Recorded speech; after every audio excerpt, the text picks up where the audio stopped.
ठीक है।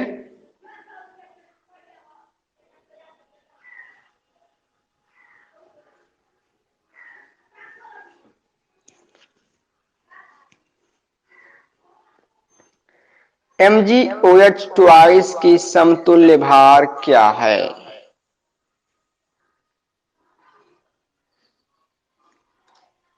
ठीक है कि MgOH ट्वाइस की समतुल्य भार क्या है। ऑप्शन आपको दिख ही रहा है, लेकिन ध्यान देंगे ऑप्शन को देखने से काम नहीं चलेगा, इसका सॉल्यूशन करना पड़ेगा। तो ऑप्शन ए में आपको दिख रहा है 29, बी में है 28, सी में है 58, डी में है 24। तो ध्यान देंगे समतुल्य भार क्या होता है। समतुल्य भार का फॉर्मूला आपको सीखना पड़ेगा कि समतुल्य भार बराबर क्या होता है।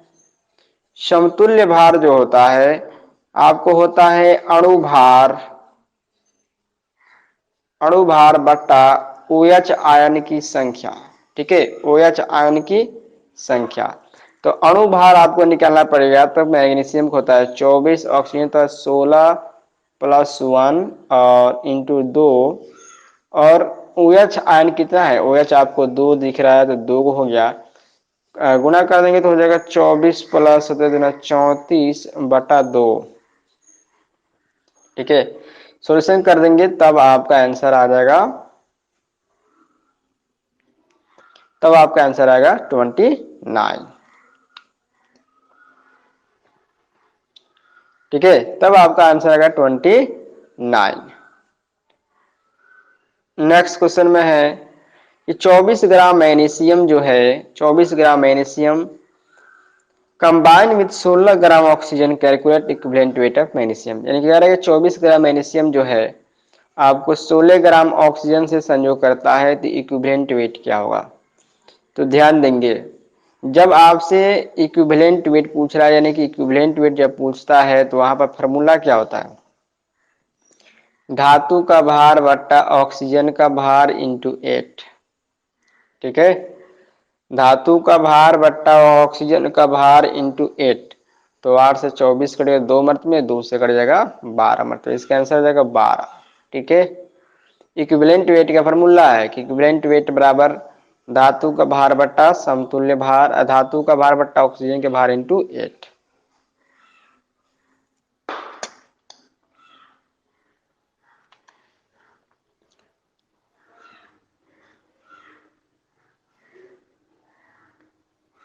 नेक्स्ट क्वेश्चन,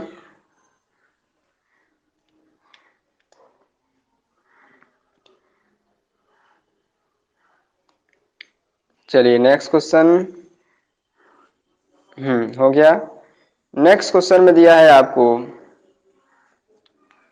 नेक्स्ट क्वेश्चन में दिया है 0.2 मोलर CH3COOH विलयन की नॉर्मलिटी क्या होगी। तो हमने आपको तो बताया था कि नॉर्मलिटी बराबर क्या होता है। हमने आपको बताया था कि नॉर्मलिटी बराबर मोलारिटी इंटू, ठीक है, मोलारिटी आपको 0.2 दिया है, और हाइड्रोजन परमाणु की संख्या। एसिटिक एसिड में हाइड्रोजन परमाणु संख्या कितनी है, तो 3 1 4 गो है, तो 4 दूना कितना हो जाएगा 8, 0.8 नॉर्मलिटी, 0.8 नॉर्मल। तो इसका सही जवाब हो जाएगा आपको ऑप्शन नंबर बी। नॉर्मलिटी बराबर क्या होता है, मोलरता गुणे अम्ल की क्षारीयता। मोलरता आपको दे दिया है 0.2 मोलर, और एसिटिक एसिड में हाइड्रोजन परमाणु की संख्या कितनी है, 4 है, 4 से गुणा हो जाएगा 0.2 में, 4 दूना 8, 0.8 नॉर्मलिटी की मात्रा का नॉर्मल। नेक्स्ट क्वेश्चन, किसी अपघट्ट के 0.001 नॉर्मल बिलियन का प्रतिरोध 100 ओम 298 केल्विन पर है, तो चालकता ज्ञात करें। ध्यान दें प्रतिरोध का मतलब क्या होता है आर, और आर आपको दे दिया है 100 ओम। क्या दिया है, 100 ओम, 100 ओम दिया है आर। और आपसे क्या पूछा है चालकता, तो सी बराबर क्या होता है बच्चों, सी बराबर होता है 1/r। सी बराबर क्या होता है 1/r, तो सी बराबर है 1 और आर की वैल्यू कितना है 100 है। 100 को ऊपर लेंगे तो हो जाएगा 10 के पावर -2, और 10 के पावर -2 और प्रति ओम आंसर हो जाएगा, यानी कि मात्रक प्रति ओम हो जाएगा। चालकता का मात्रक क्या होता है, प्रति ओम होता है। तो इसका आंसर हो जाएगा आपको ऑप्शन नंबर ए राइट है। नेक्स्ट क्वेश्चन में है, ध्यान देंगे। नेक्स्ट क्वेश्चन है कि 25 डिग्री सेल्सियस पर निम्न सेल के लिए ईएमएफ की गणना करें। क्या करना है? ईएमएफ की गणना करें, इलेक्ट्रोमोटिव फोर्स। तो ईएमएफ में आपको देखिए कॉपर का इनोट सेल दे दिया है, सिल्वर का भी इनोट सेल दे दिया है। तो आपसे क्या पूछ रहा है? ईएमएफ। तो ईएमएफ बराबर क्या होता है? आपको 0.80 में से माइनस कर देंगे 0.34, आपका आंसर आ जाएगा 0.46। और मोटिव फेस का मात्रा क्या आता है? वोल्ट होता है। क्या आता है? वोल्ट होता है। तो इसका सही जवाब हो जाएगा आपको ऑप्शन नंबर बी राइट है।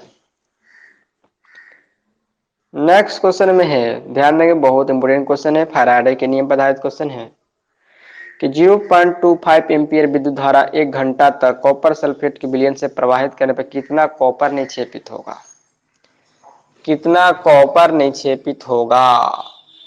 ये आपको बहुत इंपोर्टेंट है और बहुत इंपोर्टेंट क्वेश्चन भी है। टाइम आपको दे दिया है 1 घंटा। टाइम आपको क्या दिया है? 1 घंटा।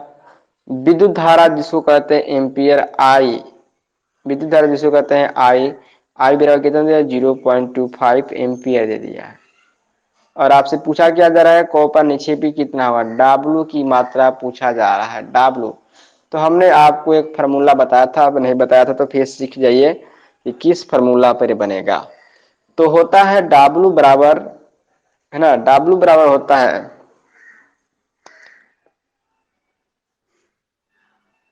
ZIT बटा NF।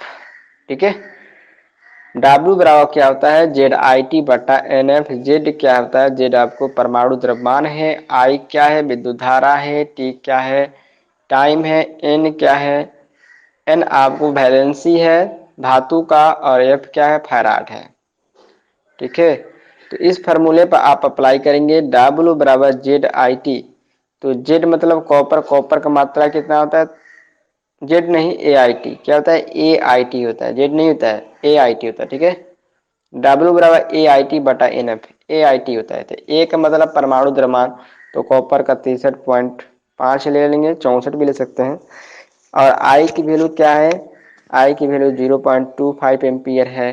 टाइम कितना है? 1 घंटा। घंटा को सेकेंड में लिखना है। ठीक है, एन मतलब वैलेंसी, वैलेंसी क्या है? हम यहाँ पर सब कुछ लिख देते हैं, आप पुट करके बना सकते हैं।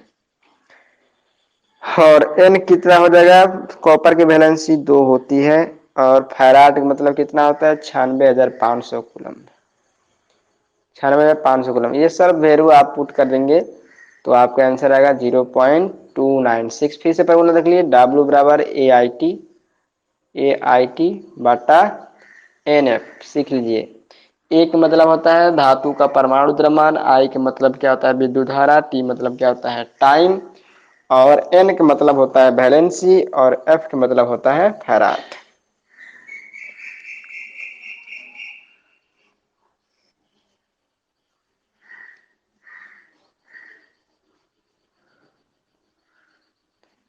ठीक है,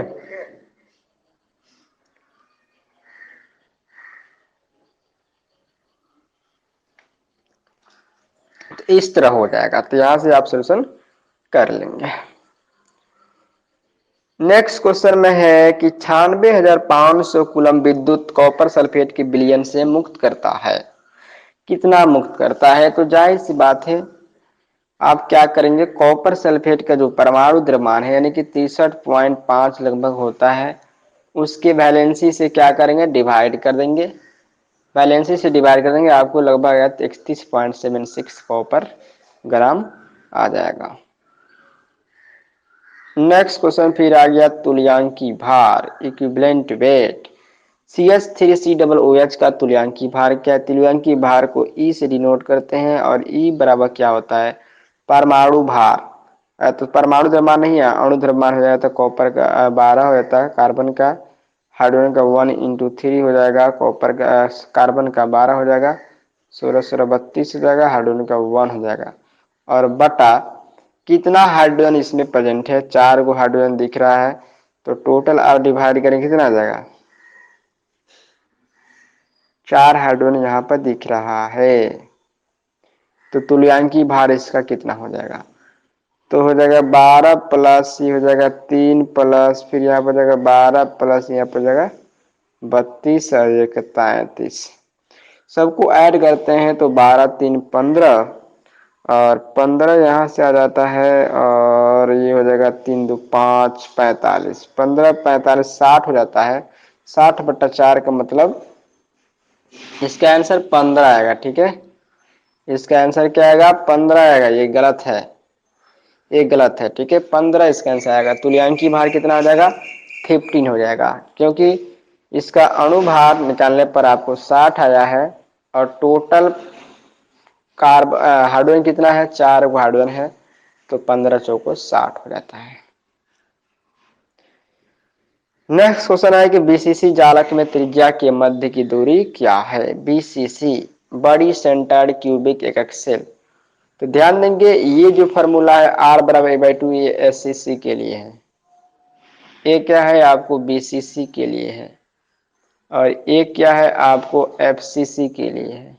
ठीक है, तो ये ध्यान देंगे। तो आपसे पूछा क्या जा रहा है, आपसे पूछा जा रहा है बीसीसी के लिए, तो R बराबर √3/4 इंटू ए, जहां R परमाणु की त्रिज्या, ए आपको कोर की लंबाई है। नेक्स्ट क्वेश्चन, नेक्स्ट क्वेश्चन में दिया है ई सेल बराबर E nought cell minus 0.00591/9 n log K. N के मतलब क्या है, एन के मतलब यहाँ पर क्या है पता है, एन का मतलब यहाँ पर आपको वैलेंसी होती है। क्या होती है, ये आपको सेल रिएक्शन का फॉर्मूला है। यहाँ पर एन का मतलब क्या होता है, यहाँ पर एन का मतलब वैलेंसी होती है। इसका सही जवाब है option number C, valency of atom. फिर यहाँ पर ध्यान देंगे क्वेश्चन में आपको आ गया 1 एम्पियर की धारा 30 मिनट तक NaCl के घोल से प्रवाहित करने पर कितना कोलिन उत्पन्न होगा, कितना कोलिन उत्पन्न होगा। तो मैंने आपसे फॉर्मूला क्या बताया था, मैंने आपसे फॉर्मूला बताया W बराबर AIT बटा NF। इस फार्मूले को अप्लाई करेंगे और जब सोल्यूशन करेंगे तो आपका आंसर आएगा 0.66 ग्राम। 0.66 ग्राम, जहां आई आपको 1 एम्पियर धारा दे दिया है, टाइम आपको 30 मिनट दिया है। तो टाइम जब भी मिनट में दिया हो ना तो उसको सेकेंड में लिखना है। ठीक है, उसको सेकेंड में लिखना है। टाइम जब भी मिनट में दिया हो तो उसको सेकेंड में लिख देना है।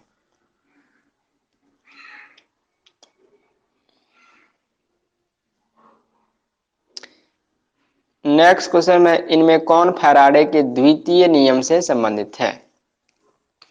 फैराडे का द्वितीय नियम क्या कहता है कि मुक्त पदार्थ की मात्रा का अनुपात जो होता है उनके तुल्यांकी भार के अनुपात के क्या होता है, बराबर होता है। मुक्त पदार्थ की मात्रा जो है तुल्यांकी भार के बराबर होता है। तो इसका सही जवाब क्या हो जाएगा, ऑप्शन डी राइट है, W1/W2 बराबर E1/E2। नेक्स्ट क्वेश्चन है कि कोलराउस ने अपना नियम कब दिया। कोलराउस ने अपना नियम कब दिया, 1872 ईस्वी में, 1873 ईस्वी में, 1876 ईस्वी में, 1875 ईस्वी में। कोलराउस ने अपना नियम कब दिया, तो इसका जवाब सही है 1876 ईस्वी में। कोलराउस ने नियम कब दिया, 1876 ईस्वी में दिया था, ये बात ध्यान देंगे। नेक्स्ट क्वेश्चन है इनमें कौन प्रतिचुंबकीय पदार्थ है। प्रतिचुंबकीय का मतलब क्या होता है, डायमैग्नेटिक। ठीक है, डायमैग्नेटिक, पैरामैग्नेटिक दो तरह का होता है। तो प्रतिचुंबकीय मतलब जैसे जिंक है, तो जिंक का एटॉमिक नंबर कितना होता है, 30 होता है। तो यहाँ पर आर्गन, यहाँ पर 4s2 और 3d10 होता है। तो इसमें अनपेयर्ड इलेक्ट्रॉन क्या है, 0 है। तो जब अनपेयर्ड इलेक्ट्रॉन 0 रहेंगे तो उसको हम बोलते हैं प्रतिचुंबकीय। अनपेयर्ड इलेक्ट्रॉन जब 0 रहेगा तो उसको बोलते हैं प्रतिचुंबकीय। नेक्स्ट क्वेश्चन में है कि एक तत्व बीसीसी संरचना में क्रिस्टलीकृत होता है। एक कोशिका के कोर की लंबाई 288 पीएम है। यदि क्रिस्टल का घनत्व 7.2 ग्राम प्रति सेमी क्यू है तो तत्व का परमाणु द्रव्यमान क्या है? एक तत्व बीसीसी संरचना में क्रिस्टलीकृत होता है। एक कोशिका की कोर की लंबाई 288 पीएम है, तो यदि क्रिस्टल घनत्व 7.2 ग्राम प्रति सेमी, परमाणु द्रव्यमान क्या? ये क्वेश्चन आपको बहुत लेंदी है, लेकिन फिर भी मैं आपको बता देता हूं।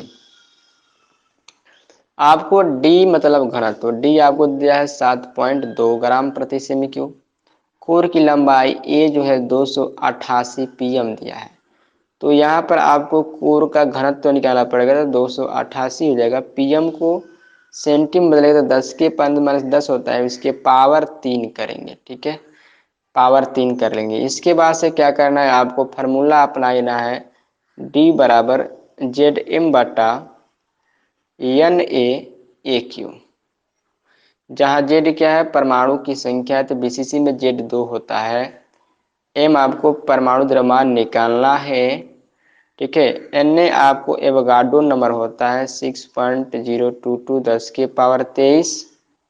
ठीक है, और ए क्यू हमने अभी बताया था कि 288 गुणे 10 के पावर -10 के पावर 3 करके यहाँ पर पुट कर देंगे। तो सब सोल्यूशन करेंगे और यहाँ पर m की वैल्यू निकालनी है। m की वैल्यू निकालनी है तो इस कंडीशन में आपको आंसर आ जाता है 51.78 ग्राम प्रति मोल। ठीक है, 51.78 ग्राम प्रति मोल लगभग आंसर आ जाएगा।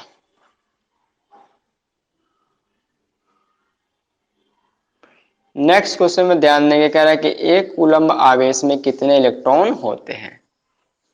एक कूलम्ब आवेश में कितने इलेक्ट्रॉन होते हैं? तो एक कूलम्ब आवेश में 6.25 गुणे 10 के पावर 18 इलेक्ट्रॉन होते हैं, और एक इलेक्ट्रॉन पर चार्ज कितना होता है? 1.6 गुणे 10 के पावर -19 कूलम्ब।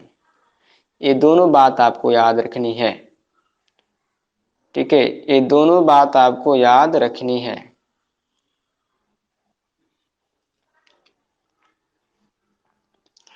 ठीक है, दोनों बात आपको याद रखनी है। कट कैसे जा रहा है?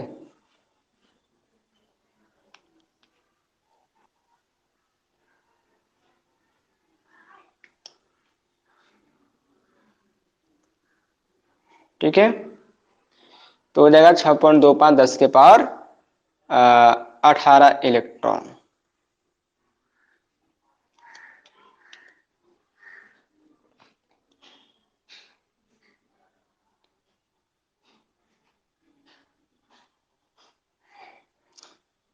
नेक्स्ट क्वेश्चन में कि विशिष्ट चालकता की इकाई क्या है? प्रति ओम, प्रति ओम, प्रति सेमी, साइमेन, मीटर -1, इनमें से कोई नहीं।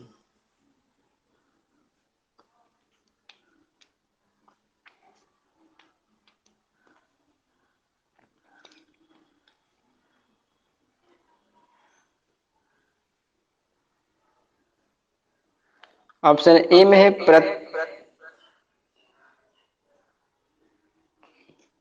प्रति ओम, प्रति ओम, सेमी, साइमेन, मीटर -1, इनमें से कोई नहीं।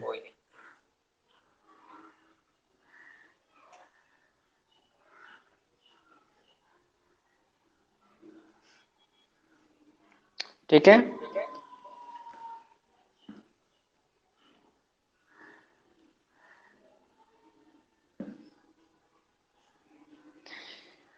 तो इसका सही जवाब हो जाएगा आपको option number C, siemens, metre -1। S metre -1, siemens, metre -1। Next question में है, ध्यान देंगे।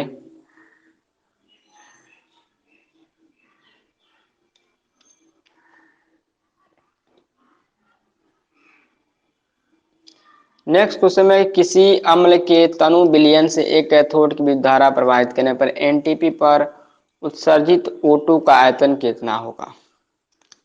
तो ध्यान देंगे, एनटीपी पर जब भी आपसे बात करेगा तो उत्सर्जित जो मात्रा होगी, ठीक है, उत्सर्जित जो क्या होगी मात्रा होगी, वो क्या होती है? 56,5600 ml होती है। कितनी होती है?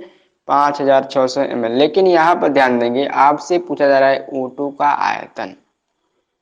ठीक है, ये सही है। O2 का आयतन जब भी ऑक्सीजन पूछता है तो आपको 5600 ml होती है, ये जाहिर सी बात है। नेक्स्ट क्वेश्चन में क्रोमियम धातु BCC जालक में क्रिस्टलीकृत होती है। इसके यूनिट सेल के किनारे की लंबाई 287 pm है, तो क्रोमियम धातु की त्रिज्या क्या है? ध्यान दीजिए, आपको किनारे की लंबाई A बराबर दे दिया है 287 pm। पूछा क्या जा रहा है? पूछा जा रहा है R, और ये किस चीज में है? BCC में। तो जब BCC में होता है तो फार्मूला क्या होता है? BCC में होता है तो फार्मूला होता है R बराबर √3/4 इंटू ए फार्मूला होता है। तो R बराबर √3/4 इंटू ए, तो R बराबर हो जाएगा √3/4। ए की वैल्यू आपको है 287। इसका सॉल्यूशन कर देंगे, 4 से डिवाइड करेंगे, 1.73 वैल्यू भरेंगे और गुणा कर देंगे, तो आपका आंसर आ जाएगा 124.27 pm। Na2 में Na प्लस का कोऑर्डिनेशन नंबर 4 है, तो O2 माइनस कोऑर्डिनेशन नंबर क्या होगा? इसका आंसर होता है 8। कितना होता है? 8 होता है। ये बात ध्यान दिए रहेंगे। नेक्स्ट क्वेश्चन में है X पॉजिटिव तथा Y नेगेटिव का आयनिक त्रिज्या 169 एंगस्ट्रॉम और 1.81 एंगस्ट्रॉम है, तो X पॉजिटिव का कोऑर्डिनेशन नंबर क्या है? इसके लिए आपको निकालना पड़ेगा रेडियस। रेडियस क्या होता है? R पॉजिटिव बटा R नेगेटिव, और R पॉजिटिव कितना है? 1.69 है, और R नेगेटिव कितना है? 1.81 है। इसको आपको क्या करना पड़ेगा? इसको आपको डिवाइड करना पड़ेगा। तो डिवाइड करने के बाद देखना है कि रेडियस रेशियो इसका कितना आता है। तो 1.69 है, डिवाइड करेंगे 1.81 से, तो आपको आ रहा है 0.93। ठीक है, 0.933 आपको आ रहा है। तो एक बात ध्यान देंगे, अगर रेडियस रेशियो अगर आपको 0.732 से लेकर 1 के बीच में है, तो उसका कोऑर्डिनेशन नंबर हमेशा 8 होता है। क्या होता है? हमेशा 8 होता है। ये बात ध्यान देंगे। चलिए लास्ट क्वेश्चन हम देख रहे हैं, फिर आपको नेक्स्ट क्लास में बात करेंगे कि 1 लीटर H2SO4 घोल जिसमें 4.9 ग्राम H2SO4 है, तो घोल की शक्ति या समानता क्या है? तो समानता का फॉर्मूला क्या होता है? विलेय का भार बटा विलेय का समतुल्य भार, ठीक है, इंटू बिलियन का आयतन लीटर में। तो ये काट कुट कर देंगे तो आपको आ जाएगा 0.1 नॉर्मल। क्या हो जाएगा? नॉर्मल। फिर से आप सुन लीजिए, समानता बराबर क्या होता है? मैं बता दूं, समानता बराबर होता है विलेय का भार बटा विलेय का समतुल्य भार, यहाँ पर ई लिख देते हैं, विलेय का समतुल्य भार इंटू बिलियन का आयतन लीटर में। ठीक है, तो इसको आप डिवाइड कर देंगे, आपका आ जाएगा आंसर 0.1 नॉर्मल। ठीक है, तो आज के लिए बस इतना है, फिर हम नेक्स्ट क्लास में आपको नेक्स्ट क्वेश्चन लेके आएंगे। और वीडियो अच्छा लगा तो लाइक कर देंगे, दोस्तों में शेयर कर देंगे, चैनल पर नया है तो चैनल को सब्सक्राइब कर बेल आइकन को जरूर प्रेस कर लेंगे। चलिए अब हम बात करते हैं, क्लास को एंड कर लेते हैं।